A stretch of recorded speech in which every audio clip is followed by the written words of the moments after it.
रेणुका की शादी कुछ ही दिनों पहले शास्त्री नगर में हुई थी। रेणुका बहुत ही आलसी लड़की थी। वो दिन भर बेड पर सोती रहती या फिर मैगजीन पढ़ती रहती और घर के काम भी धीरे धीरे ही करती। एक दिन उसकी सास उसके पास आती है। बहू, आज बेसन का चिला बना दे, बड़ा मन कर रहा है। हाँ मम्मी जी, बनाती हूँ थोड़ी देर में। थोड़ी देर में? अरे थोड़ी देर में तो रात के खाने का वक्त हो जाएगा बहू। अच्छा मम्मी जी, तो फिर आप रात का खाना ही खा लीजिएगा ना। हे भगवान, कैसी आलसी बहू मिली है मुझे, हर काम को बस टालती ही रहती है। रेणुका दिन भर बस आलस पना ही करती रहती। एक बार रात के खाने पर सब बैठे हैं तो रेणुका का पति कहता है, अरे ये क्या, आज फिर से करेला? रेणुका, हफ्ते में तीसरी बार ऐसा हुआ है कि करेला बन रहा है। कुछ भी बना लिया करो। अरे इतनी सारी सब्जी मिलती है मार्केट में। हाँ, पर अब कौन मार्केट जाए और सब्जी लेकर आए, इसीलिए जो था घर पर वही बना दिया। बहू, फ्रिज खोल कर देखती तो पता चलता कि सारी सब्जियां रखी होती है, पर तुम्हारा आलसपन खत्म हो तो तुम्हारी नजर जाए ना। विशाल कमरे में आकर रेणुका से पूछता है, रेणुका, मैंने कहा था तुमसे कि मेरे लिए रुमाल ले आना। मेरे सारे रुमाल खराब हो गए हैं। तुम ले आई क्या? आज नहीं गई, कल ले आऊंगी। ओफो, पिछले 4 दिनों से मैं यही सुन रहा हूँ। बिना रुमाल के ऑफिस जाना पड़ रहा है। तुम तो बहुत ही आलसी होती जा रही हो रेणुका। आपको रुमाल की जरूरत है ना, तो खुद ही खरीद लीजिए ना। हाँ, अब वही करूंगा।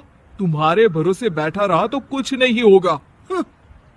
एक दिन दरवाजे पर बेल बज रही होती है और रेणुका सोफे पर बैठी होती है, पर आलस में दरवाजा खोलती ही नहीं। अरे बहू, कितनी देर से बेल बज रही है? क्या कानों में रुई डालकर बैठी हो जो सुनाई नहीं दे रही बेल? मम्मी जी, अब आप आ ही गई है तो आप ही खोल दीजिए ना दरवाजा। क्यों मुझे ताना मारकर और देर कर रही हैं? अरे वाह, उल्टा चोर कोतवाल को डांटे। सास दरवाजा खोलती है तो उसकी पड़ोसन दरवाजे पर खड़ी होती है। दरवाजा खोलने में इतनी देर क्यों हो गई? सब सो गए थे क्या? और ये भी कोई वक्त है क्या सोने का? हाँ?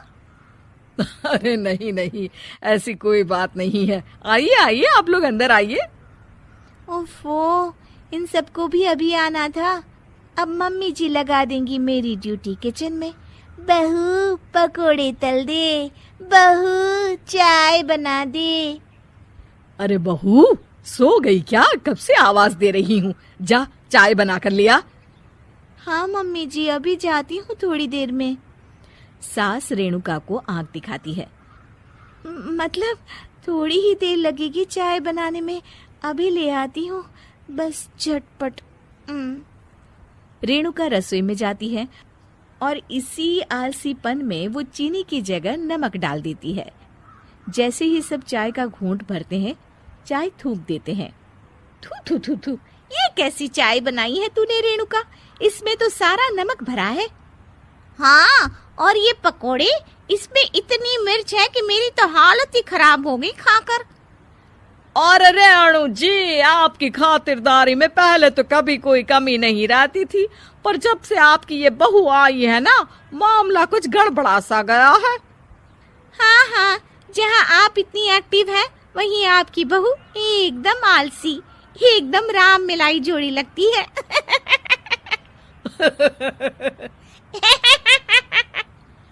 अच्छा जी, चलते हैं अब। नमक वाली चाय पिलाने के लिए बहुत बहुत शुक्रिया। सब वहां से चले जाते हैं। अरे तूने तो मेरी नाक ही कटा दी बहू। वे लोग क्या सोच रहे होंगे मेरे बारे में? मम्मी जी, मैंने तो शक्कर ही डाली थी, पता नहीं नमक कैसे बन गई शक्कर। शक्कर नमक नहीं बना बहू रानी, तुम्हारा ये जो आलसपना है ना, ये उसी का नतीजा है। सॉरी मम्मी जी, अब मैं ये आलसपन छोड़कर सारे काम अच्छे से मन लगाकर करूंगी।